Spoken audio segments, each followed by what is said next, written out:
আবারও ইসরায়েলে ক্ষেপণাস্ত্র হামলা করেছে ইয়েমেন। এতে ইসরায়েলে আন্তর্জাতিক ফ্লাইট বাতিলের হিড়িক পড়েছে। ইসরায়েলের তেল আবিবে অবস্থিত বেন গুরিয়ন আন্তর্জাতিক বিমানবন্দর কার্যত অচল হয়ে পড়েছে ইয়েমেনি হুতি বাহিনীর ক্ষেপণাস্ত্র হুমকির কারণে। ইসরায়েলি মিডিয়ার বরাতে জানা যায়, দেশটির বিমান চলাচল খাত চরম অস্থিরতার মুখে পড়েছে। আন্তর্জাতিক বড় বড় এয়ারলাইন্সগুলো এখন ইসরায়েলমুখী ফ্লাইট বন্ধ রেখেছে এবং ফ্লাইট চালু করার সময়সূচি অনির্দিষ্টকালের জন্য পিছিয়ে দিয়েছে। ইয়েমেনের আল মাসিরা নেটওয়ার্কের তথ্য অনুযায়ী চাইনিজ সরকারের সামরিক আগ্রাসনের জবাবে আনসারুল্লাহ বাহিনীর এই ক্ষেপণাস্ত্র হামলা পরিচালিত হচ্ছে।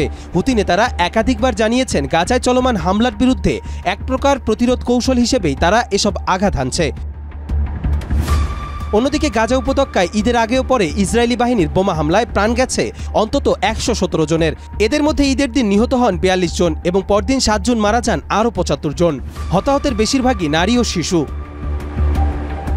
গাজা স্বাস্থ্য মন্ত্রণালয় জানায়, ২০২৩ সালের অক্টোবর থেকে শিখরে এখন পর্যন্ত অন্তত ৫৪,৮০০ ফিলিস্তিনি নিহত হয়েছেন। আহত হয়েছেন আরও ১,২৫,০০০-এর বেশি।